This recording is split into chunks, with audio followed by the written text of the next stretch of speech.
चलिए स्टूडेंट्स अगला क्वेश्चन देखते हैं। Question number 6, factorise the following quadratic polynomials whenever possible. तो यहाँ देखिए हमने 6 का 9 पार्ट लिया है, 2√2x² + 4x + √2। ये क्या है? क्वाड्रेटिक पॉलिनोमियल है। अब आपसे क्वेश्चन कह रहा है इसे फैक्टराइज करिए, अगर पॉसिबल हो तब फैक्टराइज करिए। ये कैसे पता लगेगा कि पॉसिबल है कि नहीं, इसका फैक्टराइजेशन पॉसिबल है या नहीं? तो ये हमें पता लगाने के लिए डिस्क्रिमिनेंट निकालना पड़ेगा, यानी डी की वैल्यू d² - 4ac। अगर डिस्क्रिमिनेंट की value d is greater than 0, 0 से ग्रेटर आता है, या d इज इक्वल टू 0, या d की वैल्यू 0 के इक्वल आती है, तभी क्या होगा? जो क्वाड्रेटिक पॉलिनोमियल है इसके रूट्स क्या होंगे? रियल होंगे। आपको नेचर ऑफ रूट्स बताया गया है। अगर d की वैल्यू हम निकालते हैं, डिस्क्रिमिनेंट की वैल्यू निकालते हैं और d इज ग्रेटर देन 0, यानी जो d की वैल्यू आती है वो 0 से बड़ी आती है या 0 के इक्वल आती है। अगर डिस्क्रिमिनेंट की वैल्यू 0 से बड़ी आती है या 0 के इक्वल आती है, तभी रूट्स रियल होंगे, और जब रूट्स रियल होंगे तभी इसका फैक्टर या इसका फैक्टराइजेशन पॉसिबल होगा। ठीक है, चलिए सबसे पहले पता करते हैं कि इसका फैक्टराइजेशन पॉसिबल है कि नहीं। तो हम पहले तो कंपेयर कराएंगे, on comparing ax² + bx + c से कंपेयर कराएंगे तो abc की वैल्यू मिल जाएगी। a की वैल्यू मिली कितनी? 2√2, b की वैल्यू मिली कितनी? 4, और c की वैल्यू कितनी मिली? √2। चलिए अब डिस्क्रिमिनेंट निकालते हैं, तो d is equal to b² - 4ac। b की वैल्यू कितनी है? 4 है, तो 4 का स्क्वायर माइनस 4 इंटू a की वैल्यू कितनी? 2√2। c की वैल्यू कितनी? √2, c की वैल्यू √2। चलिए सॉल्व करिए, 4 का स्क्वायर 16, यहाँ पे आ जाएगा माइनस, यहाँ 4 टू द 8, √2 का √2 से मल्टीप्लाई कराएंगे 2 आएगा, 4 टू द 8, 8 टू द 16, तो 16 - 16 यानी क्या आ गया? 0 आ गया। अब यहाँ पे जब 0 आ गया हम लिख सकते हैं since d is equal to 0, d की वैल्यू 0 आ गई। जब d की वैल्यू 0 आ गई तो रूट्स क्या होंगे? रूट्स रियल होंगे। दो कंडीशन आपको बताई गई थी, अगर d की वैल्यू 0 से ग्रेटर आती है तब भी रूट्स रियल होते हैं, और d की वैल्यू अगर 0 के इक्वल आती है तब भी रूट्स रियल होते हैं। रूट्स रियल कब नहीं होते? जब d की वैल्यू लेस देन 0 आ जाए, 0 से कम आ जाए, यानी कि निगेटिव आ जाए। ठीक है, तो यहाँ d की वैल्यू क्या आ गई? 0, यानी कि रूट्स क्या होंगे? रियल होंगे। तो लिख देंगे so it has real roots, यानी कि इसके रूट्स क्या होंगे? रियल होंगे। अब जब रूट्स रियल है तो फैक्टराइजेशन पॉसिबल है, लिख देंगे। चलो अब फैक्टराइजेशन करते हैं इसका। यहाँ लिख देंगे by quadratic formula, by quadratic formula. ठीक है, चलिए क्वाड्रेटिक फॉर्मूला लेते हैं। क्वाड्रेटिक फॉर्मूला क्या होता है आपको पता होगा, x is equal to -b + square root of b² - 4ac। तो b² - 4ac को हम d में लिख सकते हैं, यानी डिस्क्रिमिनेंट। तो कैपिटल D लिख दिया हमने। अपॉन क्या होता है? 2a, तो यहाँ लिख दिया 2a। ठीक है, अब यहाँ पे हमें वैल्यू रखनी है इसमें, तो चलिए यहाँ वैल्यू रख देते हैं यहाँ।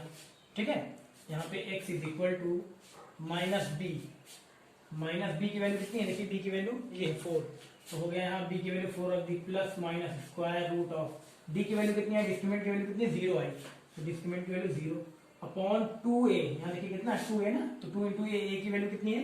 2√2, a की वैल्यू है 2√2, तो यहाँ हो जाएगा x इज इक्वल टू -4 + -0।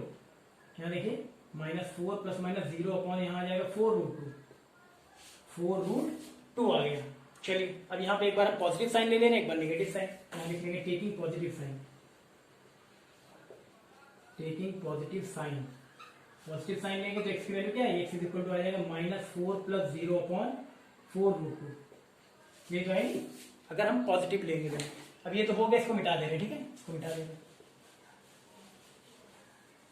चलिए पॉजिटिव साइन लिया हमने, तो हो जाएगा x is equal to -4 upon 4√2। अब इसको देखिए सॉल्व कर लिए, 4 1 4 यहाँ, तो आ जाएगी x की वैल्यू कितनी आ गई? x की वैल्यू आ गई -1 अपॉन √2, -1 अपॉन √2। फिर यहाँ पे हम ले लेंगे negative sign, taking negative sign ले रहे हैं, taking negative sign. Negative sign ले लेंगे तो x इज इक्वल टू कितना आ जाएगा आपका? देखिए नेगेटिव साइन ले लेंगे तो यहाँ माइनस लेंगे, यानी -4 - 0 अपॉन 4√2, ये ले लिया गया। ठीक, अब यहाँ पे देखिए इधर आ जा रहे हैं, तो यहाँ पे x इज इक्वल टू आ जाएगा -4 अपॉन 4√2। ठीक है, तो यहाँ पे 4 से 4 फिर कैंसिल हो जाएगा, यानी x की वैल्यू कितनी आएगी? x की वैल्यू फिर से हो जाएगी -1 अपॉन √2, -1 अपॉन √2 आई ना यहाँ पे भी, यानी जो पहला रूट आया वो भी क्या है? -1 अपॉन √2, दूसरा वाला वो भी -1 अपॉन √2।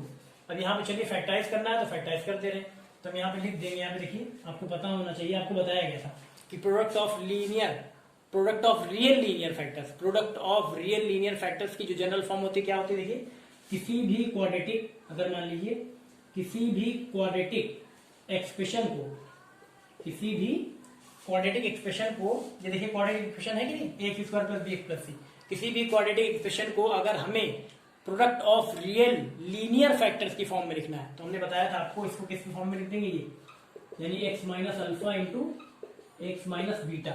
ठीक है, अब यहाँ पे दिया गया आपको, देखिए ये जो क्वाड्रेटिक एक्सप्रेशन है वो कितना दिया गया, यहाँ पे ये दिया गया यानी 2√2 x square plus 4x plus √2 is equal to, यहाँ पे देखिए x माइनस अल्फा, यहाँ पे देखिए दो रूट आए हैं, x की दो वैल्यू आई है ना, एक आई है -1/√2 और दूसरी वाली क्या आई है, वो भी आई है -1/2, -1/√2, यानी पहला रूट अल्फा, दूसरा बीटा ले ले रहे हैं, क्योंकि क्वाड्रेटिक इक्वेशन हो उसके कितने रूट्स होते हैं, दो रूट्स होते हैं मैक्सिमम।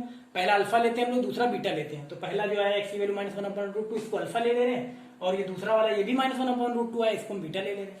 तो यहाँ रख दीजिए value x minus alpha, alpha की वैल्यू कितनी, -1/√2, और जब यहाँ -1/√2 रखेंगे, यहाँ पे देखिए -1/√2, तो ये माइनस माइनस क्या हो जाएगा, प्लस हो जाएगा, यानी यहाँ आ जाएगा +1/√2 आएगा।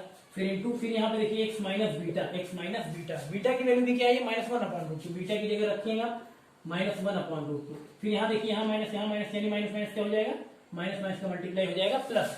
ठीक है, यानी यहाँ भी आ गया x + 1/√2 इंटू यहाँ पे भी आ गया x + 1/√2। तो यहाँ पे देखिए सेम थिंग, x + 1/√2, यहाँ पे भी x + 1/√2, यहाँ पे भी, तो इसको 2 टाइम्स है ना, ये 2 टाइम्स है ना, तो इसको हम होल स्क्वायर लिख सकते हैं, यानी हम इसको लिख सकते हैं x + 1/√2, x + 1/√2 का होल स्क्वायर, x + 1/√2 का होल स्क्वायर, बस यहीं पे हो जाएगा आंसर।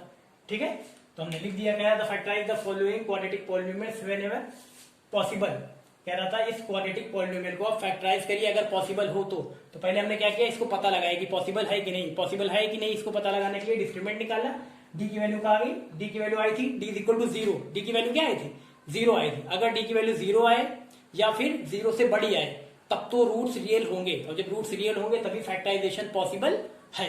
ठीक है, अगर नेगेटिव आ जाएगी, डी की वैल्यू नेगेटिव आ गई, माइनस में आ गई, तो रूट्स रियल है ही नहीं, यानी फैक्टराइजेशन पॉसिबल नहीं है, तो बस वहीं पे रुक जाएंगे। ठीक है, लेकिन यहाँ पे क्या है, d = 0 एंड डिस्क्रिमिनेंट की वैल्यू 0 आई, यानी रूट्स रियल थे, तो हमने क्या किए, रूट्स निकाले, कौन से फॉर्मूले से, क्वाड्रेटिक फॉर्मूले से, या कह सकते हैं श्रीधराचार्य फॉर्मूले से। क्वाड्रेटिक फॉर्मूले को हम श्रीधराचार्य फॉर्मूला भी बोलते हैं। तो यहाँ पे जब निकाला गया, यहाँ पे देखिए तो दोनों रूट्स निकाले आपने, पहले निकाला ये देखिए, पहला वाला इसको अल्फा निकाल लिया, दूसरा वाला ये निकाला आपने, दूसरे वाले को बीटा निकाल लिया, है ना। तो यहाँ पे देखिए किसी भी क्वाड्रेटिक एक्सप्रेशन को या किसी भी क्वाड्रेटिक पॉलिनोमियल को हम product of real linear factors की फॉर्म में लिखते हैं ना, तो यहाँ पे यही है, देखिए x minus alpha into x minus beta. किसी भी क्वाड्रेटिक पॉलिनोमियल को अगर हमने x minus alpha into x minus beta इस फॉर्म में लिख दिया, यानी कि उसको हमने product of real linear factor की फॉर्म में लिख दिया, तो यहाँ पे फैक्टराइज करना था, तो यहाँ पे लिख दिया, देखिए क्वाड्रेटिक पॉलिनोमियल ये था, x माइनस अल्फा, अल्फा की वैल्यू अल्फा की जगह पुट कर दी, बीटा की वैल्यू बीटा की जगह पुट कर दी, उसके बाद सॉल्व कर लिया, तो आ गया कितना, x + 1/√2 का होल स्क्वायर, यही इसका फैक्टराइजेशन हो गया, बस सिंपल सा। अब इसमें जितने भी क्वेश्चन होंगे 6 के, हमने 9th पार्ट बताया है, 1 2 3 जितने भी होंगे सारे आप इजिली ऐसे कर सकते हैं। पहले पता लगाएंगे पॉसिबल है कि नहीं फैक्टराइजेशन, उसके बाद जब फैक्टराइजेशन पॉसिबल होगा, यानी रूट्स रियल आएंगे तभी पॉसिबल होगा, तब आगे क्वाड्रेटिक फॉर्मूले से उसके रूट्स भी निकाल लेंगे। रूट्स निकालने के बाद इफ ये जो एक्सप्रेशन दिया गया है, ये आपको देखिए ये पैटर्न दिया गया है, x² + bx + c = x minus alpha into x minus beta, इसी को बोलते हैं product of real linear factor. तो इसमें हम x minus alpha, x minus beta, इसमें अल्फा और बीटा की वैल्यू रख देंगे, उसके बाद आगे सॉल्व कर लेंगे, तो फैक्टराइजेशन कंप्लीट हो जाएगा। ठीक है, कर लीजिए।